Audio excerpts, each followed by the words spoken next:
Why does Angela Merkel have the politics of letting refugees come in and destroy her country/continent? Does she have an alternative agenda? Is it true that refugees could have been and were taken care of in camps within Syria and did not have to flee into Europe? That is from Allison. Hi, Allison. How you doing? Fine, how are you? You're not fine. No, Not with that question. no. We must start with honesty first and foremost. How is life in Germany these days? Well, actually, I've moved from Germany back to the States. Okay. So then you are fine. My apologies. Yes. I didn't like what I was reading, and felt as though I was living in two worlds because what I would read on the internet really was bad, very bad. And what I would see developing in my town, I saw it slowly transforming and things would happen. For example, like there was an ambulance that was close to my house, and normally I would hear it 3 to 5 times a week. And in the last month that I was there, I would hear it between 3 and 8 times a day. I would see a lot more women. I would see women wearing the niqab. I mean, there were a lot of Turkish people in my town, so I was used to seeing the hijab. But, seeing the niqab and the burqa was a bit, I don't know, difficult to stomach as someone who, has worked hard to study, to get a job and, be treated as an equal. You know what I mean? So I had a hard time with that, to be honest. Right. And anyway, Sorry, go ahead. I'm sorry. I really enjoyed living in Germany and never, ever planned on returning to the U.S. I mean, it was just great living there. And I felt very bitter about what was going on. And I just didn't understand why that was happening. So I started doing a lot of searches on the internet and saw a lot of strange things that might be going on. And so it is the question, why would she do that? Well, I was just curious about your experience in Germany, though. Did you feel yourself threatened as a woman? I don't know if you're white or not, but as a white woman or as a German, did you feel threatened, or was it mostly just the environment that was a bit odd? I never felt personally threatened. I have to say I would go sometimes walking and see men, not in groups of, let's say, 20 or 30, but in groups of maybe 4 or 5. And of course, with what you read, it made you a bit uncomfortable. I was also living in the state of Hessen, and I had read, for example, that when they would put the refugees in a gymnasium of the school, that they would write letters, the school would write letters to the parents and say, if you have a daughter, please make sure she doesn't wear a skirt or shorts to school because that might cause misunderstandings, in quote. And I have some children, and I have 2 daughters, and I did not want to change my life like that. Then there was another thing that I had seen where people were complaining about how the refugees close to the schools were sort of heckling and taunting the children, and the mayor told the people that they should just take an alternate route to the school instead of walking by where these people are. So, I just didn't like the way I saw life changing. Then, for example, you have the St. Martin's Fest, which is in November 11th. And they wanted to change the name, or I don't know if it was official or what, but they wanted to change it to the Laterne Fest, the Lantern Fest, so as not to offend. And then I heard that they wanted to change the name of Christmas back to what they called it in the DDR, the Light Fest.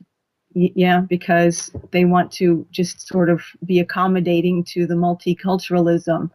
And I've just read now, while I was waiting here, that there is a German rail, which goes from Leipzig to Chemnitz, and they want to put a carriage in there for women and children only so that they would feel better and safer.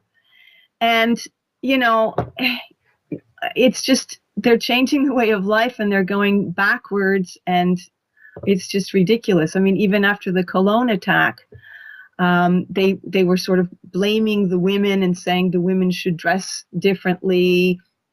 And I've also read that when people are, let's say, victims, somehow things get twisted and the, native victims become criminalized and the perpetrator goes unpunished.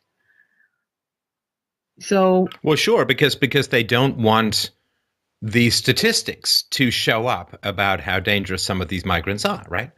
I mean, so the police will either refuse to arrest or refuse to go into the no-go zone areas, as we saw with this Australian 60 Minutes crew who tried to go into Little Mogadishu and were driven out, and the police refused to go in there with them, saying it would just be too provocative.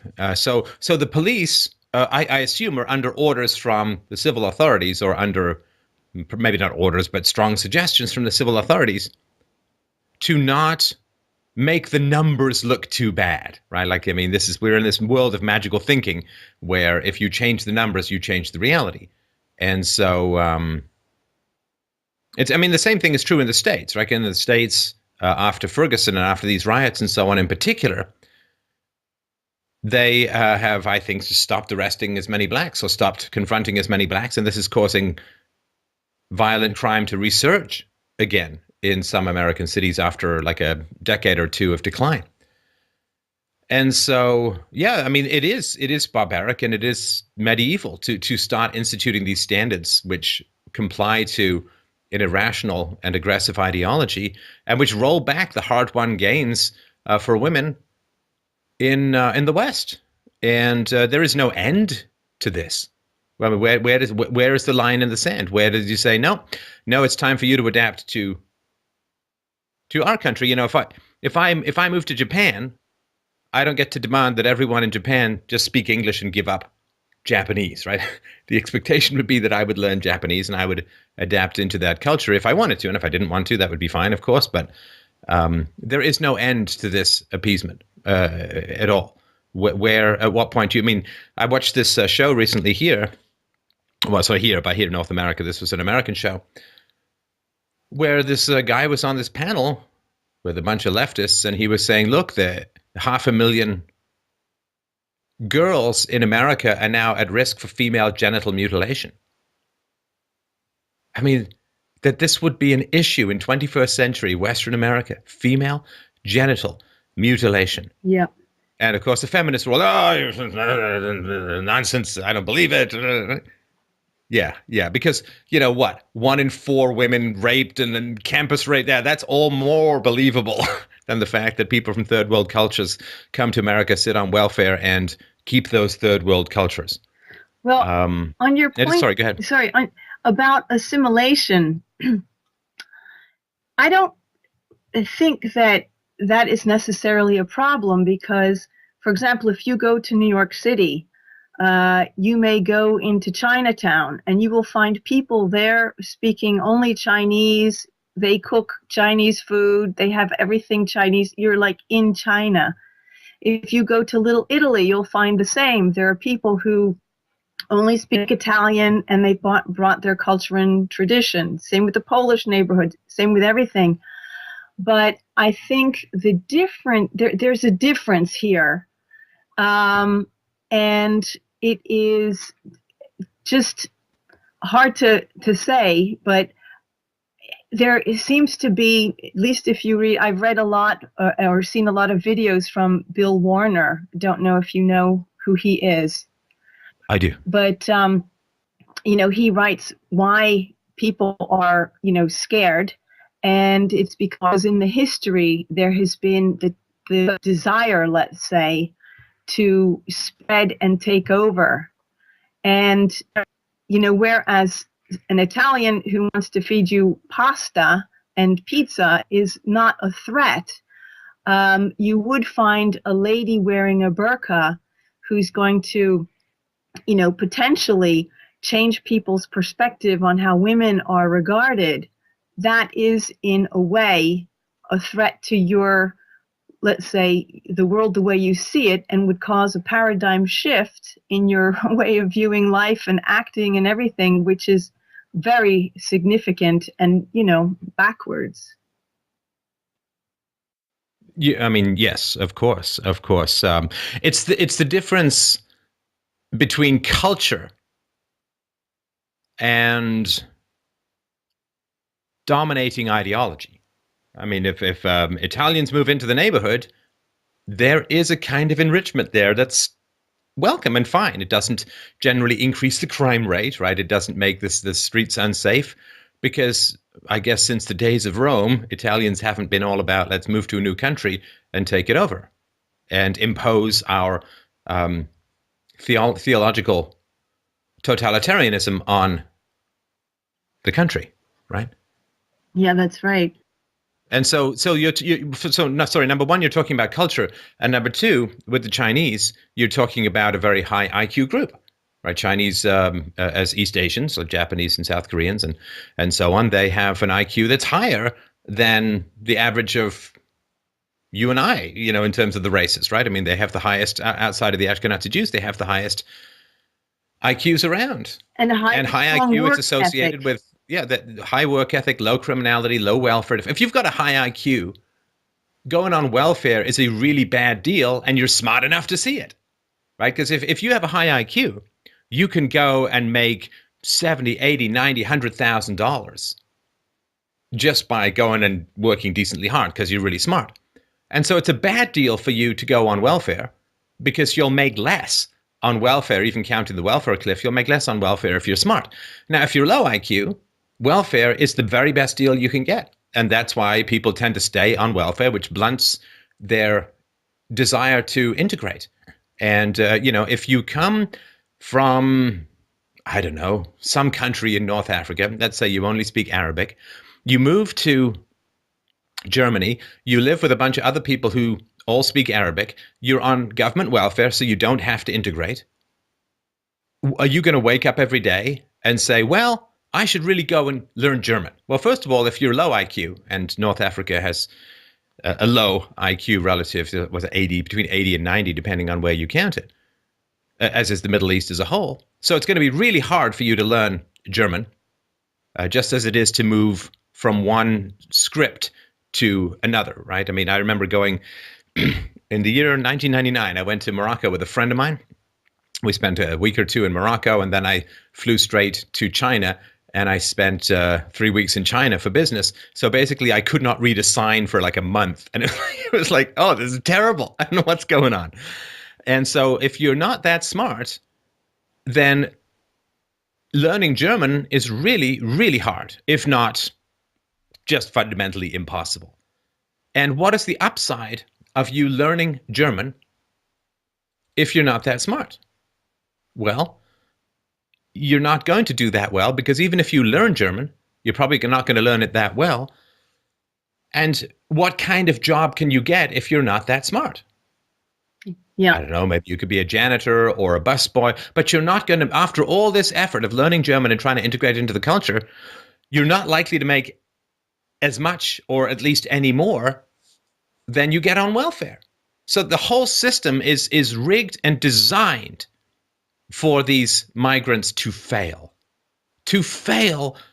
foundationally and fundamentally. The only way that groups can integrate into a culture is through the economic incentive of participation. And welfare completely takes away that economic incentive. Say, well, it was a nation of immigrants in the 19th century, and we're all immigrants. Yeah, before there was welfare, before there was free healthcare, before now they want free dental care. Like, it doesn't work. It is setting up a massive group of people to fail. Whereas if they were to go into a Middle Eastern country, like if a lot of the Syrians were to go, as the religion is compatible, the climate is compatible, the language is compatible, if they would go to Saudi Arabia, they would do pretty well. They would do it. This is cruelty in the extreme. Yeah. You don't take some black family from Detroit and drop them in Beijing and give them welfare and expect them to do well. It doesn't work. And so this is a massive setup for catastrophic failure. And we can get into the reasons why, but it's different than high IQ Chinese people coming, because the high IQ Chinese people, yeah, the first generation are probably going to stay in Chinatown. But the second generation, who grow up speaking English, are going to gain far more by economically integrating into the society as a whole than staying in Chinatown or staying on welfare. That is not the case with low IQ populations. And remember, the smartest people in the Middle East left the Middle East a long time ago. All the good sips of coffee from the Middle Eastern cup were taken long ago. We are down now to the dregs. You know, there's an old saying, as I mentioned before, about the Jews in Europe, and the pessimistic Jews left Europe and got to America, and the optimistic Jews ended up in concentration camps. And all of these smart, able, well, the vast majority of the smart, able Middle Easterners left decades ago and are already in the West. Who's coming now is the people who either couldn't or didn't or weren't smart enough or couldn't get through the paperwork or weren't literate. All those people are coming, and they are going to fail disastrously to integrate. And what that means is they're going to scream racism until they take over. Yeah, the other issue is that, we were talking about the other cultures. They are also respectful of law. They recognize that when a policeman comes, you may be angry that the policeman is coming because you went through a stop sign or something, but you recognize, well, I actually did something wrong, and you stop and you talk to the guy. But what these people are often doing, I mean, you've seen pictures of Molenbeek and what is that in Sweden and all that, they're throwing rocks and stones and, little explosives, Molotov cocktails and whatnot. And that is, of course, what's happening in a city. But I had a friend who was a teacher, and she told me that they were teaching an ethics class. And some of the children, who, of course, were Muslim, they pushed the books and threw them on the floor and said, oh, this doesn't pertain to us because it's not our law. And if you have a problem with that, you can go talk to my father. So right. They just don't respect the law. And in a civilized country, you have some fundamental values that you share, which makes the society work. And the basic one is that you respect the law. Well, but they do respect the law. It's just not Western law. They respect the writings of their holy books. They respect the teachings of their elders. They respect their tribal traditions. They have no respect for Western law. And why would they? They're not about to follow Western law any more than I'm about to start taking my orders from an imam. And of course, they have a particular theological perspective. Of course, not all, and depends on your interpretation, but a lot of them have this particular theological perspective that it is immoral. It is immoral to follow Western values. It goes directly against a lot of the teachings. And so the idea that this is somehow going to be compatible or is going to work out is mad. I mean, you can put a sheep in with a lion, but only one of them's coming out in the morning.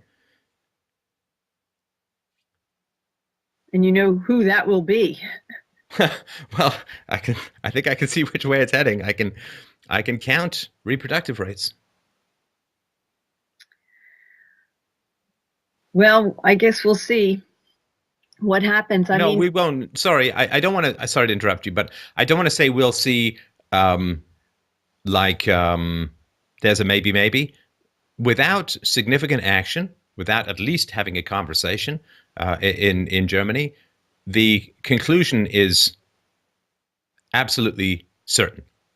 Absolutely certain that Germany, as it has constituted itself for the past few hundred years, will cease to exist in its current form.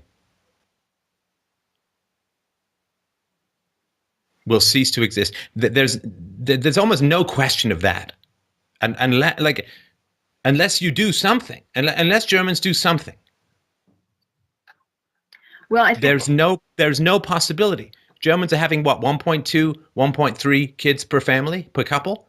that's And right. a lot of the immigrants are having 3, 4, 5, and so on.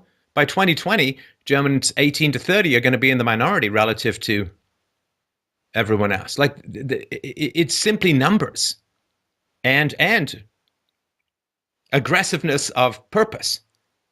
So there is no, it's not a let's see. I mean, I really want to make that point clear. Because the let's see is part of the passivity that is the problem. Well, I was trying to be optimistic. No, But do not be optimistic in the absence of numbers. No, well, I'm actually not optimistic. That's why I left. Right. So don't, because people in Germany are gonna listen to this. Right. And if you say, well, we'll see, you're giving them an out. Well, cross our fingers, I'm sure everything will be. No. The numbers are very clear, and Islam has taken over, what, 60 countries already? Oh, but not 61. No way. Why would they do that? Well, for the last, they have a vision that people in the West have a tough time understanding, because people in the West generally do not have ethics that require self-sacrifice. They don't have a larger vision of where their life is, where they're going. They don't feel that they're part of anything bigger. They don't feel like they have any particular values that have been handed to them that they need to fiercely preserve, protect, and expand. We, in the West, we wake up and we say, how can my life be a little nicer today? And that's where appeasement comes from. How can my life be a little bit nicer today? And the problem with appeasement, of course, is you get weaker and your enemy gets stronger. Yep, that's pretty bleak.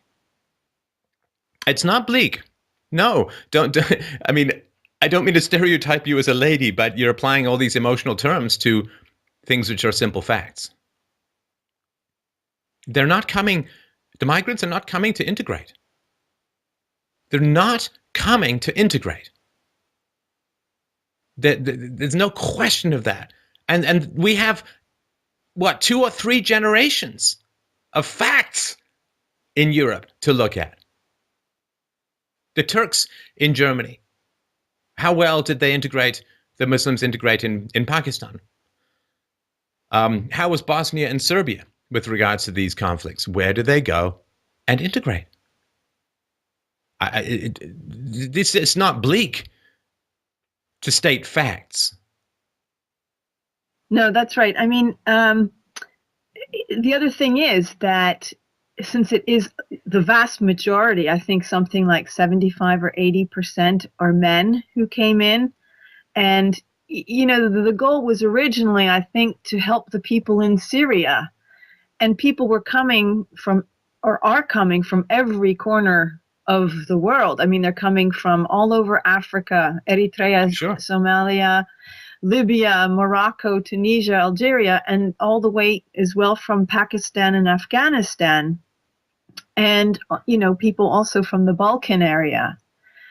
So, and they're men, right? So who are they going to have these kids with?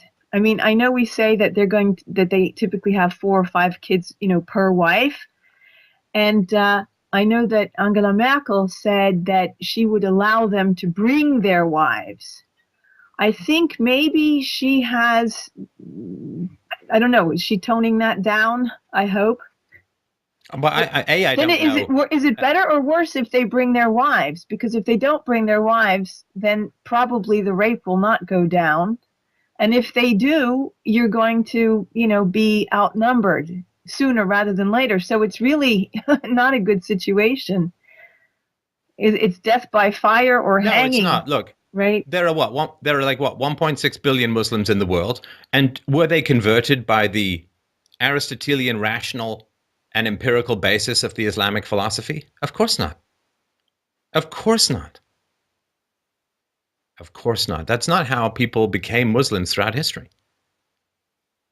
And yeah, so you're right. I mean, if the wives come, then they'll start having kids, which the German taxpayers will have to pay for.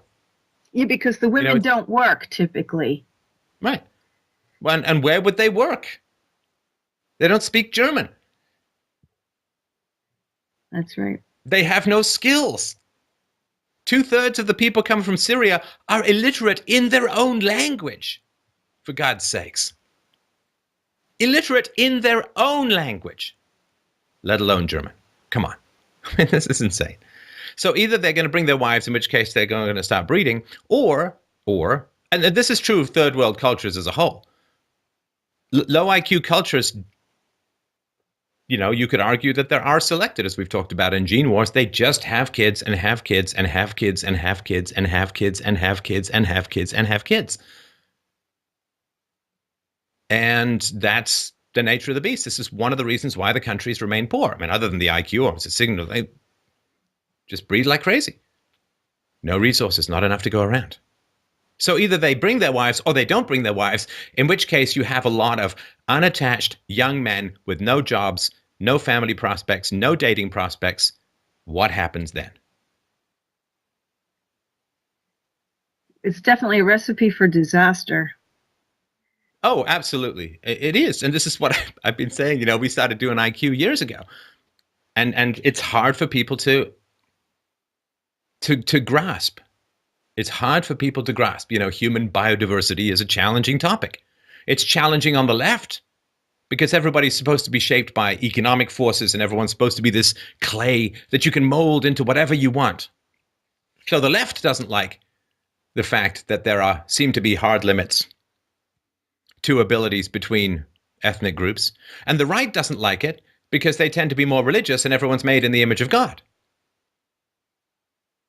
So both the left and the right reject the human biodiversity that comes from 50 to 60 to 70,000 years in wildly disparate environments, which is exactly the kind of evolution that you would expect. So you have this weird unity between the left and the right to reject human biodiversity, differences in strengths and weaknesses, abilities and limitations between races or ethnicities. It's one of these weird ways in which both the left and the right completely agree for vastly different reasons. And it's because on the left, they want to be able to save your wallet by giving you money, and on the right, it's because they want to be able to save your soul by giving you Jesus. So this is one of the reasons why it is very hard. It's like Moses parting and walking through you gotta really fly through these narrows between the left and the right to try and get this information out. Which is why when when somebody brings up this sort of ethnicity or race and IQ stuff, people on the left attack you and people on the right just, it's God's image, the soul is not material, not subject to evolution and, all that kind of stuff. So, but the lack of this knowledge is, it literally is destroying civilization. And it sounds like hyperbole, but it is absolutely true. Because by inviting a hostile culture, low IQ population into the country and paying for them. See, it's bad enough that the German taxpayer is being forced to pay for it. That is insult to injury. It is disaster. And I was thinking about this today. I can't think of any circumstance under which there's any genuine self-interest that is served by the German population or the European population of having these groups come into their country with the welfare state as it stands. Again, no welfare state, no state. People can go wherever they want. I don't care. But this question of IQ and respect for law is very important. And it's not just the Middle East. There's studies out that the American blacks, particularly black males in America, resist arrest 9 times more than white people. Resist arrest 9 times more than white people.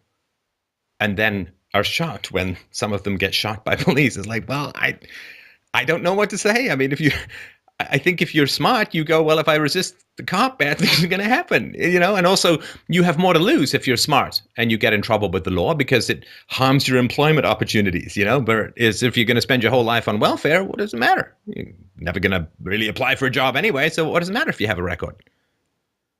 So no, I think we've got to not sugarcoat this stuff at the moment, because I don't think it's too late if people really wake up and wake other people up. But if it's like, well, let's see, or maybe something great will happen, a miracle occurs. Yep. You know, there's an old, I'll stop in a sec, but there's an old cartoon, which is a guy who's he's working out a giant solution on a blackboard, and he's got the answer. And right in the middle, there's a little cloud, and it says, here, a miracle occurs. And the guy who's looking at this solution says, I'd really like it if you could explain to me this part a little more.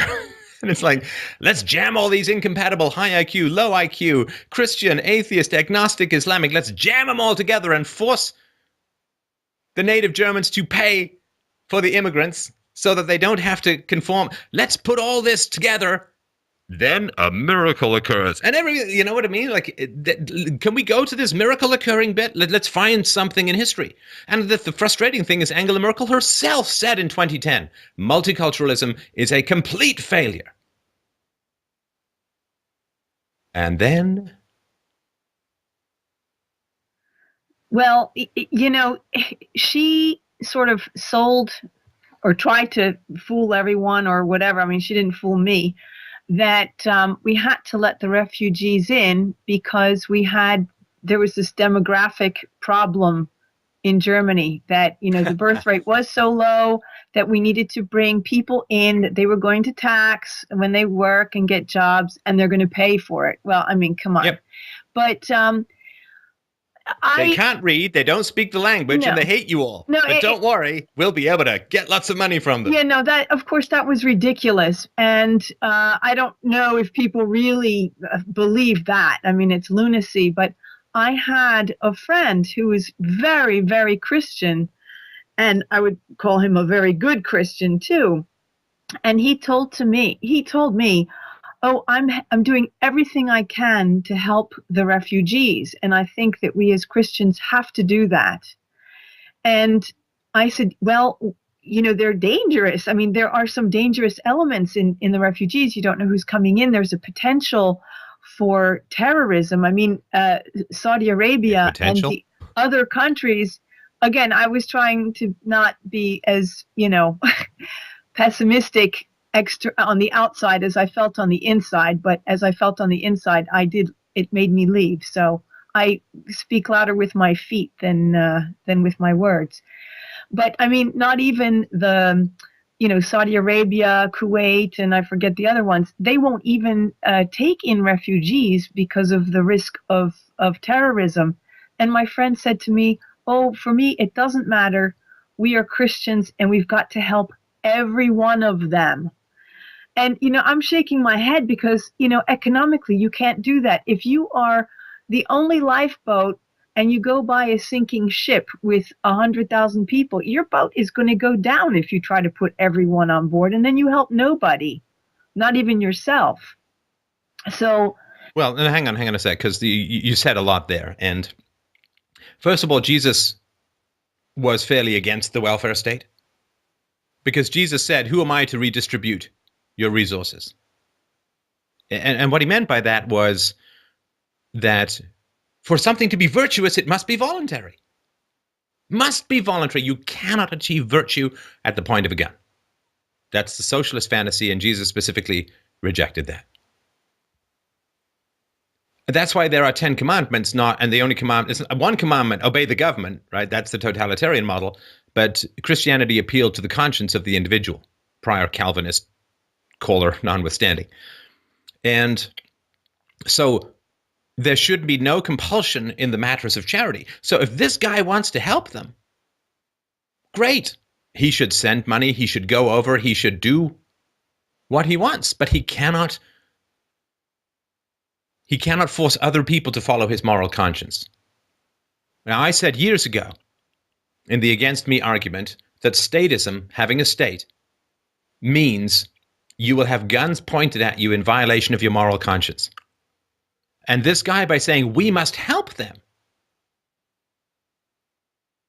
it's sort of like someone saying, wow, I'd really like to go out and get a girlfriend and have a great relationship with her and love her and have her love me back and have great sex and all that.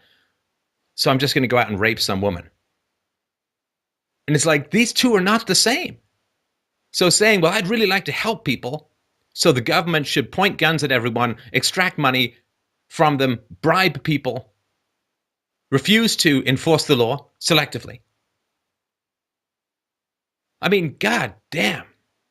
Why the hell, Allison, should migrants have any respect for German law when Germans have no respect for German law? And I never thought I'd really say that about Germans, but Germans have no respect for German law. According to the law, refugees must take up residence in the first country they come to. They can't. It's not a buffet in Europe. You can't pick and choose. Germany, one of the big problems with German history is they've got no access to the sea. So all the migrants who come to, almost all the migrants who come to Germany are coming to Germany illegally. So the only reason they're there is because Germans have, and the German government and the German people have no respect for their law. And then they say, well, they have no respect for our laws. It's like, well, they're here because you have no respect for your laws. So how on earth do you expect them to have respect for them? Well, that's true. Now, you wanted to know the why. Is that right? Exactly. Why? Right. Well, Allison, I will try to tell you, and then you can tell me if it makes any sense to you. Yep. Actually, no. I'd rather this be a conversation. That's all right. So you're a married woman, right? Yes, I am. Okay, and do you have 2 kids? No, I've got 3. 3 kids. Okay, good. Somewhere out there in the alt-right, someone is cheering. And having had pregnancy and childbirth, and I assume you breastfed, is that fair to say? Yes. Okay. Can we say that you were just a little bit economically unproductive during this time? Yes. Or which is to say, you were being very economically productive. It's just that your economic productivity won't show up for 20 years till your kids are out there making money, right? Well, I worked. I mean, I went to university and I got a master's degree and I had a job for many, many years. And all my children came, late, but I paid a lot of taxes. And yeah, so. And how long have you not worked for? Or if you're not working now? 2 years. And I'm trying to figure out, you didn't have 3 kids in 2 years, did you? No. Otherwise, I assume you're doing the show standing up. Yeah, no. Right. So you were, to a large degree, dependent, as Blanche Dubois says, on the kindness of strangers, but not really strangers, your husband, right? You were dependent upon the resources your husband was providing while you were having kids and breastfeeding and all that, right? That's right. I mean, I worked as well while I was raising the kids, but not when they were little. Right. Not when they were babies. Yeah. Right. And even if you go to work, again, if it shakes out the way that it does in most families, even if you go to work, somebody has to be available to pick up the kids, or if there are emergencies or dentists or doctors or whatever, right? I mean, that you're limited to some, obviously, because you've got kids. That's true. And it's not a bad thing. It's the joy of having children, right? Yeah, that's right. Oh no, it's a snow day. I guess I'm not handing in that report. I mean, you know how it works, right? Yeah. Although with the laptop, you can do quite a bit. Yes, that's true. That's true. So, I mean, suffice it to say, I worked a lot, even with young children, and I worked basically day and night. Well, but that means that you're to some degree less available to your kids, right? Well, I worked sometimes very late at night to make up for the time I couldn't work during the day. Okay, that just means you're less available to your husband. I didn't. Yeah, that's right. I mean, I'm not trying to corner you. The women who say I can do it all are not telling the truth. It's impossible to do it all. Yeah. I do this show. I could do this show and write books until I became a father. And now I can do this show and be a father, but I can't write books anymore. At least not until my daughter's older. I mean, you can't, it's only so many hours in the day, right? Yeah, that's true. It's not a criticism. I mean, it's just a fact, right?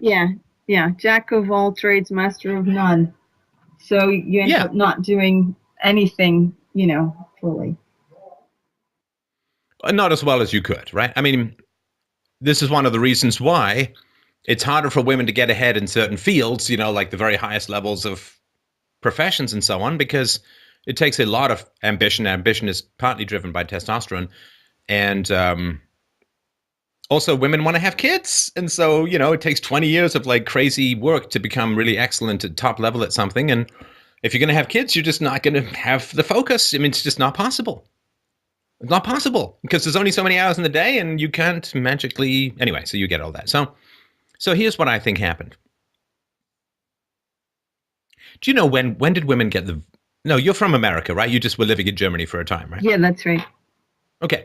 So women got the vote in Germany in the 1920s, right? That's right. And sorry, in America in the 1920s, probably in Germany too. Now, there were two things that were missing when women got the vote. Because the vote is basically, where do resources go in society, right? That's what the vote is. The vote is two things. Where do resources go and how should violence be used? Now, these two things kind of overlap. But I think of it as the cheddar and the gun, right? The cheddar it's a slang for money, but the cheddar and the gun. Now, the cheddar is where do all the resources go in society? And the gun is, how is violence used in society? Now, when men had the vote, in the 19th century, for the most part, I'm thinking about this more in England, it's more where I know, there was a property requirement for having a vote. Do you know why that was? Like you had to have a certain income or property to have a vote. I guess because you had a stake in, the area that was going to make, have the decisions on it. I don't know. Excellent. Okay, good. That's perfect. Put the mic to your head. I kiss your brain. Okay. So that's, yeah, exactly right. So the state is around the protection of property rights. And if you don't have property, but you can vote, you have no stake in the protection of property rights. Right. And so what limits our desire to go full piranha on the cow of public resources is that if you have an income and you have property, you're less likely to want to raise taxes on those who have income and have property because you'll be hurting yourself. So this was the basic argument in the 19th century was, if we allow the poor to vote, the poor will vote to take away the property of the rich and everyone will become poor. Mm. So, and you could sort of look at this as an IQ proxy as well, insofar as if you have an income and you have resources or you have property, you're much more likely to be smart than people who don't. And so you will be able to think about the larger interest of society rather than get me some cheddar, oh guy with a gun, right? Right. So that's number one. When women got the vote, they had very little income and very little property. They were poor relative to men as a whole. And by poor, I simply mean that they individually themselves didn't have a lot of assets and resources. As part of their husband's family or as part of the family as a whole, they did, right? That's right. So women didn't have a lot of property when they got the vote. So what did they do with that vote? Well, they probably voted to turn things in their favor, of course. Yeah, they voted to take away everyone else's property. Okay. But this is why you have a Great Depression, right? After women get the vote. Because women are like, hey, free stuff. Plus, women can no more resist attractive men offering them stuff than men can resist attractive women offering them sex, biologically. It's just the way that men and women are hardwired. Right. And so when you get women voting, you get a whole bunch of busybody programs like getting rid of alcohol and because I don't want my husband to drink, so it's the government to whatever, right? I don't want to take responsibility for marrying a drunk, so let's get the government to put in prohibition. And so you have a massive resource transfer from men to women when women get the vote. Because when women vote to take away the money of people who have property and women have far less property, they win. Totally win. And then you get like old age pensions and all the stuff, right? And you get the push for free healthcare and all that because women consume more healthcare dollars than men. And women generally take care of the old and women outlive men. So you get all of this socialist crap going on because women are getting free stuff at the expense of men. Yeah, but don't you think that, for a family unit to work, that's not a bad idea? What's not a bad idea? Well, I mean, presumably, back then, a woman was married because if she wasn't, she was considered an old spinster if she wasn't married by the time she was 25. So you did have a family unit, typically.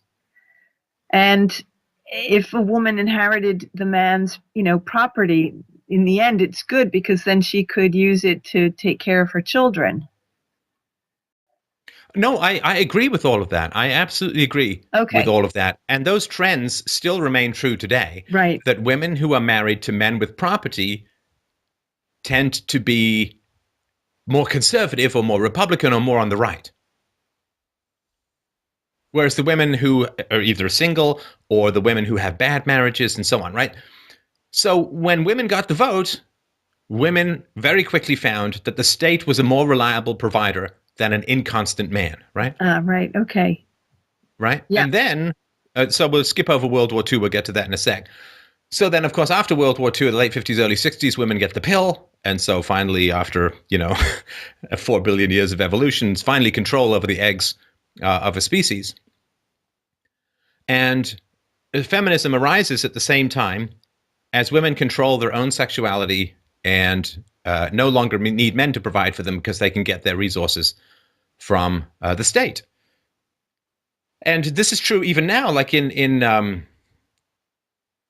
pay a lot more in taxation than women do. Men make more money, they accumulate more money, they have more resources, they work harder in general than women do, at least at paid labor. Women, of course, work much harder around the home and with raising children and so on. And in England, even now, women pay 60% less money in taxes than men do. And so women got the vote independent of their need to protect their own property in the moment. And again, the smarter women knew that raising taxes would cut down their husband's property, which would reduce their inheritance. And I get all of that, but, that's... Well, if everyone was smart, maybe we could have a state. But, they're not, men or women. So that's number one. And number two is that women got the vote, which originally was supposed to be for men because men were subject to the draft. And so they said, look, because men can be subject to the draft, men can be forced at gunpoint to go off and fight for the state, men are going to be very interested in matters of the state.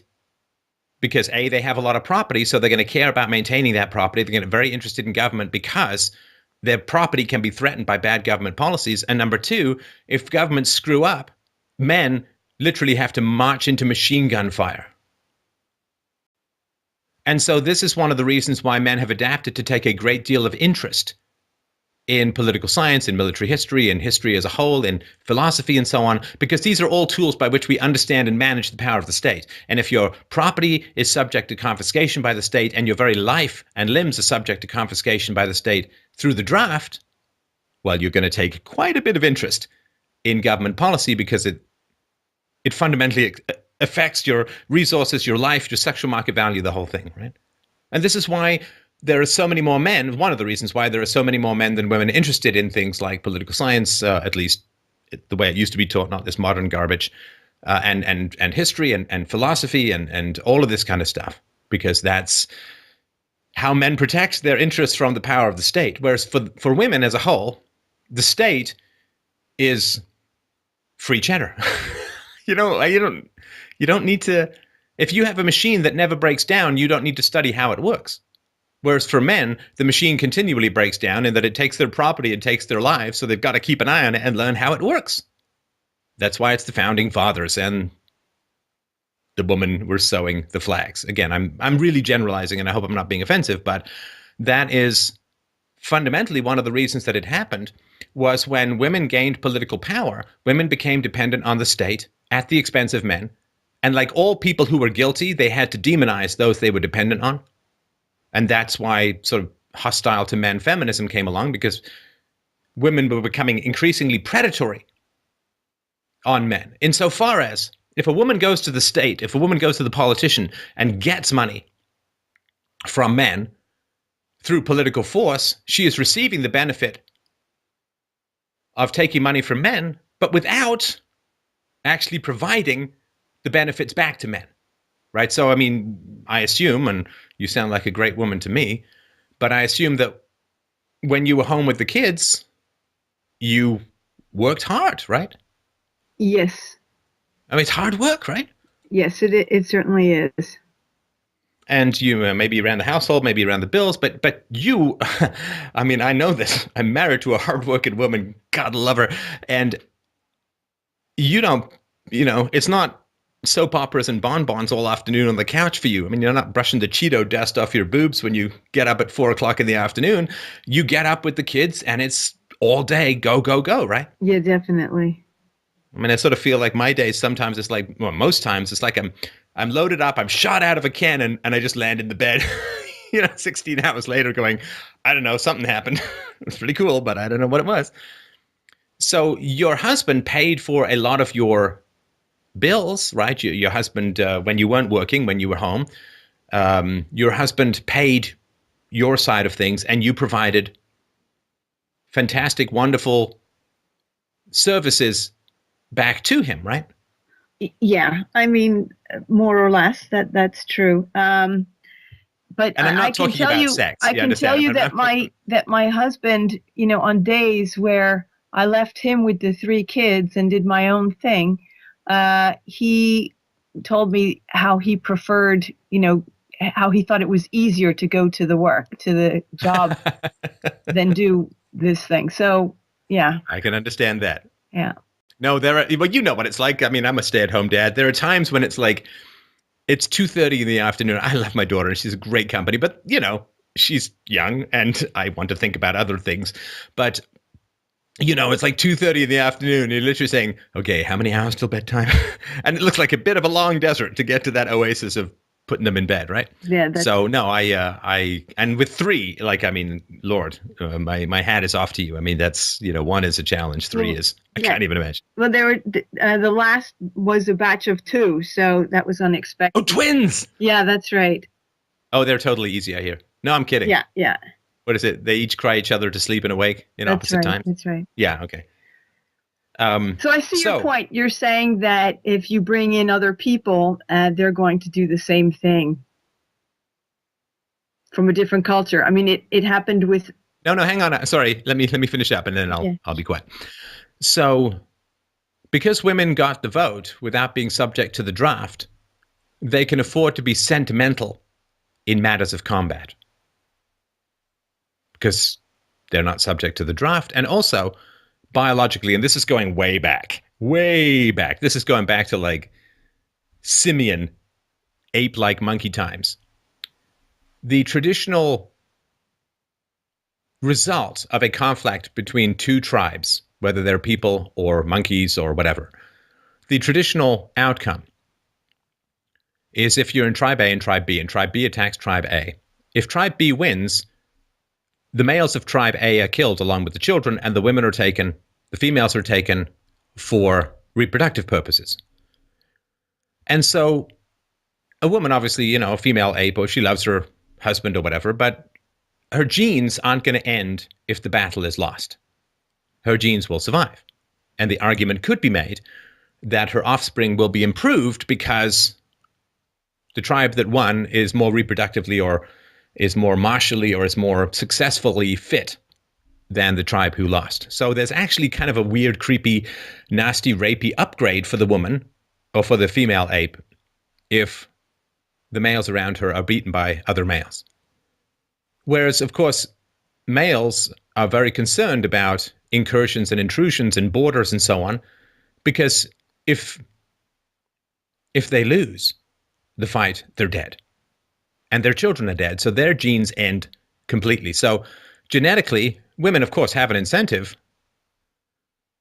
to be concerned about incursions, but it's not a foundational biological incentive in the way that it is for men. And so when women take over the voting, and women in the West have taken over voting, they vote more, they're more active in this. Women have taken over the voting. And, I mean, Alison, you and I both know, you know this as well as I do, that if push comes to shove and fighting breaks out in Europe, who's going to fight? Who's going to have to fight? Of the men. The men. Absolutely. And people make a lot of sounds about, well, we get women in combat. It's, come on. Come on. I mean, that's silly. The men are going to have to fight. And women don't have the same imperative to control borders and to be concerned about intruders. They just don't. Now, there are tons of exceptions. You please understand, there's lots of exceptions to them. And Margaret Thatcher was a staunch British, or UK, was staunch English nationalist. And so, I mean, tons of exceptions. I'm just talking the bell curve in general. So the sentimentality of women and the lack of threat that they experience relative to men when it comes to incursion is very significant. Because when I was a kid, I don't know if you ever heard this, you obviously sound a lot younger than me, but when I was a kid, do you know what I heard? Maybe you've heard this too. Boy, Alison, if only women ran the world, it would be a paradise. There'd be no war, there'd be no hunger, everybody would take care of each other. It would be lovely. Did you ever hear that when you were growing up? Oh, yeah. I think Merkel has thrown that all out the window. Sorry, what has? I think Angela Merkel has shown that she's, not competent. But it's not her. It's all of the Western politicians are responding to one thing and one thing only foundationally, and that is the political demands of women. This is just constant. And women live this consequence-free life in the West. Because if things go bad, the government picks up the pieces. If they make false accusations against men, what are the negative repercussions? What are the negative repercussions? I mean, we've got these women in Canada. I did the show on this. Jean Gomeshi, this guy, I mean, they lied under oath. Is anything going to happen to them like happened to Mark Fuhrman in the OJ trial? No, of course not. Of course not. And so women live this consequence-free life. Oh, did my husband leave me? It's okay, I'll go on welfare. And in the States, it's like, oh, am I not really going through that much of a great time with my husband? To hell with him. I'm going to go to the state and take half his stuff. If I don't like my husband anymore, I don't have to take the responsibility for choosing the wrong guy and be an example to other people on what not to do. No, I just run to the government. Consequence-free life. In general. And when it comes to the migrants, what's happening is sentimentality, niceness, a lack of resolution, and a desire. See, when women become dependent on the state, they become very resistant to manifestations of state power. Does that make sense to you? Yeah. Right? I mean, it's like to take an extreme example, like the wife of the mafia head does not want to go on a ride along to the hit. Right? She wants to decorate her house. She wants to order all of that leopard skin stuff, the bad skin that they talk about in Goodfellas, right? She doesn't want to come on the ride along to the hit. So she wants to get all this free stuff. She doesn't want to see where it comes from. Right? Yeah, no, she doesn't. And so manifestations of state power are anathema to women and men who are dependent on the state because they don't want to know. It's like meat eaters don't want to go to abattoirs, right? As Paul McCartney said, if every abattoir had a glass wall around it, there would be no meat eaters at all. Everybody would become it's gross to see, horrifying to see. Yeah, definitely. So the only way to have prevented this migrant crisis would have been to enforce the laws. To enforce the laws. And what would that have looked like? I ask you that seriously. What would have happened if they had enforced the laws not allowing the migrants in? Well, I think what happened before September, September is when Angela Merkel rolled out the red carpet and said, Willkommen, right? But before that, there was a lot going on in Italy with the migrants from Africa. There were thousands and thousands of, people coming in. No, I get that. A day on but the to boat. prevent that, sorry to interrupt, to stop that, what would be required? Well, I think, someone should have maybe put a muzzle on the Pope who said that, not saving these people is tantamount to an abortion, right? Because he's then... No, I get all of that. That would not have stopped it.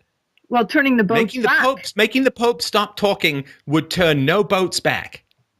I mean, the boats weren't sitting there saying, hey, what's the Pope saying?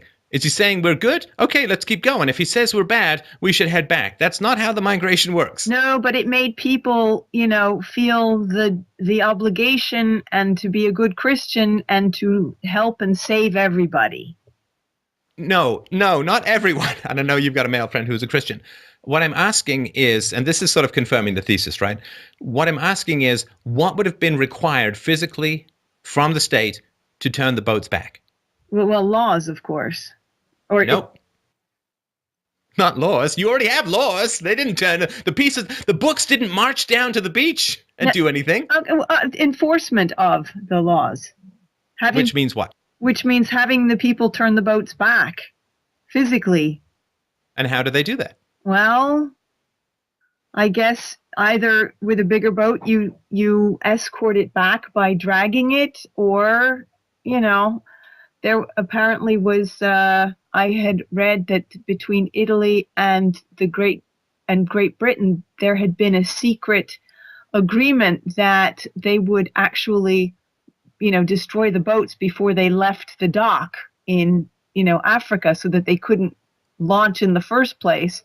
But then someone found out, and then that, of course, didn't happen. Well, it's not, of course, right? So the guns would have had to come out. Yeah. See, all you're talking about is, and again, I respect and love you for it, honestly. But what you're talking about is everything but what it is, which is the guns would have to come out and people might have to get shot, because that's what laws are. Laws are comply or die. And it's every single law on the books is comply or die. Comply, or we're going to escalate violence against you until you either do comply or you're dead. Because if you resist the escalation of state force that's designed to ensure your compliance, if you don't pay your taxes and you ignore the letters and you ignore the court dates, and then eventually the police are going to come to your house to take it away. And if you defend yourself, they're going to shoot you. The guns have to come out. And again, this is something that, the gun in the room, I've been talking about it for a decade. And people don't want to see the violence of the state. They do not want to see the guns come out because they're so dependent on it. And they're so guilty about it. At least the case-elected ones are, although there are not many of those who are dependent. But what would have happened across Europe if someone had come and said, they just set up big machine guns? I'm not saying I'm approving of all of this, you understand? I'm just talking about this is the reality of law.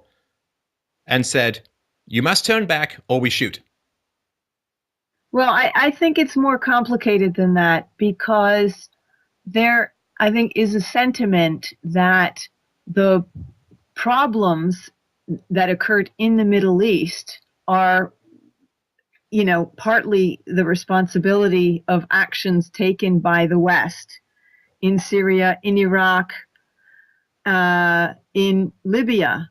And so if you cause that. And then, of course, the result will be people fleeing. Okay, hang on. No, and I'm sorry to interrupt. I've heard this argument before. So then what people are saying is that their leaders are criminals. Well, right? Because, look, just because one country bombs another doesn't mean, like, England bombed Germany in the Second World War, but England didn't say, well, while we're bombing them, let's take millions of military-aged men into England because we feel bad for what we've done to Germany. So what you're saying is that it was unjust and immoral for your leaders, for the leaders in Europe. It was unjust and immoral for the leaders in Europe to destabilize, to arm, to bomb, whatever it was, to do that to these countries. It was evil for the leaders to do it, right? Yeah, except they don't think it was the European leaders. It was more the U.S. Well, then what? Then there's no problem turning them back because Europe didn't have anything to do with it, right? Yeah, but yeah. Send them to America. No, I Let know. Americans, right? Look, I think there was a lot of public opinion, and when that little boy drowned, all the fingers were pointing at Europe, saying that Europe is not doing enough to help, and they are racist. And of course, that's a very sensitive nerve on the Germans. So that's why Merkel, threw the doors and the red carpet out. Okay, well, hang on. We'll get to the white guilt, Nazi past racism crap in a sec. Not that it's crap that you're saying it, but the arguments are. So if Europe has responsibility for what's gone on in the Middle East, and certainly Europe has had troops and weapons and arms sales and all that into the Middle Eastern countries and has joined and was a coalition with the US invasion of Iraq, some European countries. So if people feel that they owe the migrants because the European leaders were doing wrong, then the European leaders need to be tried for war crimes. And that's how you solve the problem. You don't solve the problem by importing all the victims of the European war crimes. You solve the problem by striving for justice to be applied to the European leaders who have supported immoral policies. And then you get people in who will not do those policies. And you march in the streets and you post and you argue and you debate and you do whatever you need to do to bring the war criminals to justice. Yeah, well, that never happened. And right, because it's just easier to let them. It's all about laziness and inactivity. Which is why I pushed back so hard against your let's see stuff earlier. Not that I'm accusing you of it. You obviously acted and got to the US. But this is the argument that, well, we harmed their countries. That's okay. Well, either that was just, in which case you don't take the migrants, or it was unjust, in which case you have to try your leaders for war crimes and then take all their money and give it to the migrants. I don't know, whatever, right? But you can't keep the leaders in who are so immoral.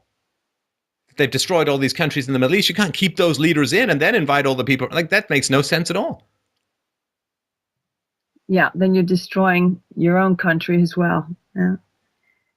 Now, I mean the Nazi guilt, and my God. Oh my God. If you're going to talk about historical guilt, over 100 million slaves died at the hand of Muslims. Where's their historical guilt?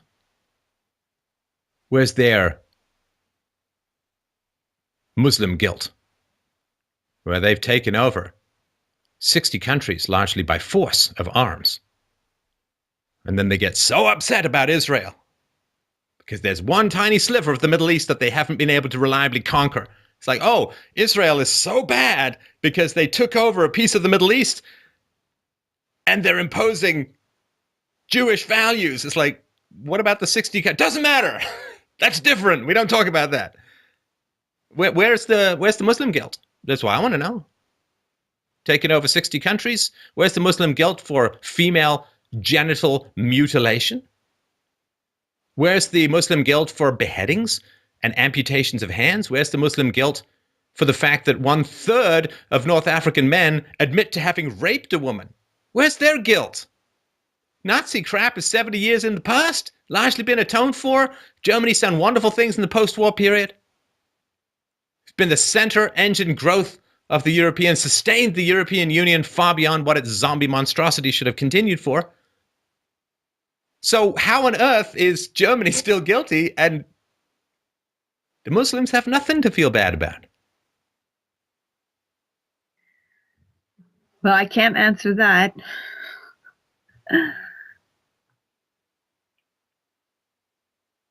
I mean, at least the Germans felt bad. Listen, I mean, I had cousins who came to visit me from Germany when I was a kid. They weren't even allowed to play with guns. There was such a guilt. And, you know, rightly or wrongly, I mean, the fact is that the Germans felt bad, to put it mildly, and reformed. Okay, that's something to be admired in a way. Yeah, I think it may have gone just a little too far, but, you know, it's something to admire in a way. But where are the Muslims? Yeah, I have to admit the Germans have gone overboard. You think? Yeah. And this is the problem, because they don't have the philosophers out there. And this is what I'm constantly nagging and negging at people to do. Okay, if feeling really bad for historical crimes is a virtue, hold that standard to the Middle East.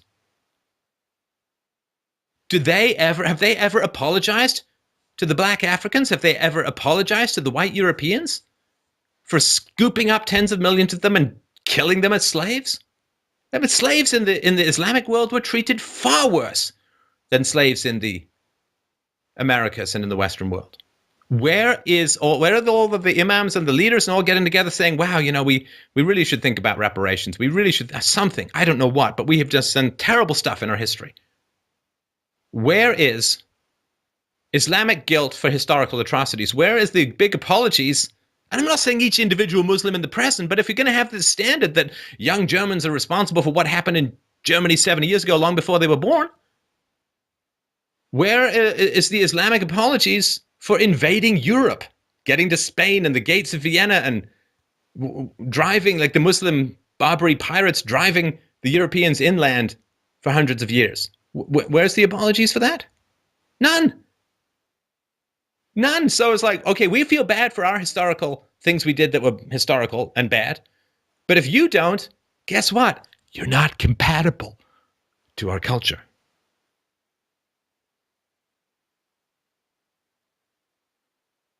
I mean, they don't feel bad about it. I've not seen a thing. You know, I do the truth about the Crusades. People are shocked. I do the truth about slavery. People are shocked.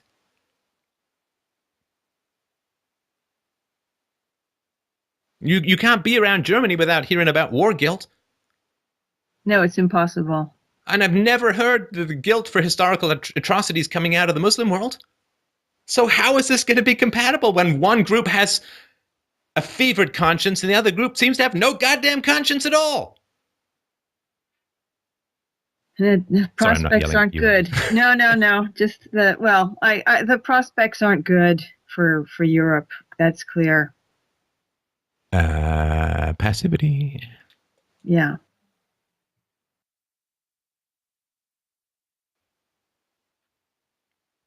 Angela Merkel said in 2010, at the beginning of the 60s, our country called the foreign workers to come to Germany, and now they live in our country. We kidded ourselves a while. We said, they won't stay. Sometime they will be gone. But this isn't reality. And of course, the approach to build a multicultural society and to live side by side and to enjoy each other has failed. Utterly failed. And again, a philosopher, if not an evolutionary biologist with honesty and a spine, could have told her this at the beginning. Because a philosopher will say, if tolerance is a value, then intolerant cultures must be kept out. It's as simple as that. That sentence, that's it. If tolerance is a value, you must reject intolerant cultures. How complicated is that? It's not. I explained this to my daughter when she was 5.5 years old, and she got it in about 20 seconds. It's not that complicated. If tolerance is a value, you cannot have intolerant cultures come into a tolerant environment. Yeah, I think that's true. And I think that people don't realize, or maybe it hasn't been articulated in such a way, but I think everything has its limits. So, for example, we used to have, freedom. A smoker had the right to smoke, but nobody, really cared that his right to smoke impinged on the non-smoker's right to breathe fresh air. And then they finally said, well, we've got to now have respectful freedom so that the smoker is allowed to smoke, but not where a non-smoker is. And I think that's the same with a democracy, because I've seen, videos where the refugees are screaming that the Europeans are undemocratic because they're not allowing enough of, the refugees to have their way and do this, that, and the other thing. But it's, there has to be a limit, because, of course, when there will be a majority of, refugees or people of Islamic religion, then they will have Sharia law, and then the democracy is over. So if you want to protect the democracy, you have to draw limits. And to point the finger and say you're racist by doing that, and you're not democratic if you do that, it has to be respected that the democracy can only work in that way. But I think they know it and just want to, use the opportunity to, squash out. They know what makes white people do what they want. Yeah. How to make whitey dance. Use the word racism or intolerance or sexism. I mean, that's just how to make whitey dance. You just get the social justice warrior terms, and they've learned from the radical left, who's primed white people for that. Great. If I want resources from white people, I don't have to be so energetic that I get up and go and rob them directly. I can just call them racist. They'll give me stuff. It's a great deal for everyone except the next generation. Angela Merkel in 2015 said, "If so many people brave such hardship to come here, this is a sign of approval for us. The world sees Germany as a country of hope and of chances. That hasn't always been the case. Guilt, guilt, guilt." She went on to say, "The countries of Europe have to share the responsibility of caring for asylum seekers." Do you see all the female language in here? Brave such hardship, sign of approval, caring for them. After all, universal civil rights were a founding element of the European Union. If Europe fails to cope with this, cope is a woman's word. If Europe fails to cope with this refugee crisis, it will no longer be the Europe we cherish. Cherish. Cherish. I swear to God, if I didn't know a woman, I wouldn't even know what the goddamn word cherish meant, except for maybe a Kool and the Gang song. Well, cherish is such a chick word. I'm sorry to be so blunt, but this is not, it's the moment I hear cherish, I'm like, okay, somebody's using dog whistle for female. But I don't believe that it's a male-female thing, because I totally disagree with Angela Merkel, and my friend in Germany, who's very Christian, he totally agrees. So yeah, and I bet you he was raised by women. Well, he was raised by female teachers. He had female teachers throughout all of his early childhood. And he lives in a world dominated by female voters, where the government does what women want. And maybe he had a priest, who was male, but he lived in a female-dominated universe, as all men in the West do, almost without exception. All men in the West have grown up in female-dominated environments. Okay, but you know what? A male-dominated environment is Sharia law, and I think that's pretty bad. What? What do you mean a male-dominated environment is Sharia law? What are you talking about? Well, it's a male. Was there culture. Sharia law in the 19th century in the West? No, but I guess what I'm saying is today, you'll see, I mean, it's obvious that is an example of male dominance, and I don't think that's very good. But I mean, I didn't mean to. Wait, hang on. Sorry, I just missed that. What was an example of male dominance? Well, I guess under Sharia law, the woman is, a second class, actually, I would call it a third class citizen. And it's basically a male, a patriarchal society. Yeah, but no, that's not male. That's not male. That's Muslim, not male. The defining characteristic of that is not penises, but ideology. Because what you're saying is that all penises want Sharia law. Now, I've not talked to a large number of penises in my life. I've known one well. But it's not a penis thing. It's an ideology thing. And so what's happening is I'm pointing out that where the West is in a female-dominated society. And the reason I talked about this earlier, Angela, which was to say, oh, if only women ran the world, it would be a paradise. Well, women are running the Western world in general, and it's a mess. Now, don't get me wrong. Men running the Western world wasn't that great either. I mean, there were 2 world wars and stuff like that. So I'm not so, look, the problem is the state. The problem is the state. It's not like women are bad or men are bad. It's not like that. But, men plus the state, we all get that there were huge problems with that. But women plus the state, there are just different sets of huge problems with that. I agree. I mean, certainly what she has done is a catastrophe. So she went on to say, 2015, if we don't succeed in fairly distributing refugees, that's women talk, fairly distributing refugees, then of course the Schengen Agreement question will be on the agenda for many. German thoroughness is super, but right now what we need is German flexibility. Flexibility, also a woman's word, and yoga teachers. She went on to say there can be no intolerance of those who question the dignity of other people. There can be no tolerance of those who question the dignity of other people. There is no tolerance of those who are not ready to help, where for legal and humanitarian reasons, help is due. Okay, so no tolerance of those who question the dignity of other people. So I'm a reporter and I say, well, does Islam respect the dignity of non-Islamic people? Is that in the ideology? Is that in the practice?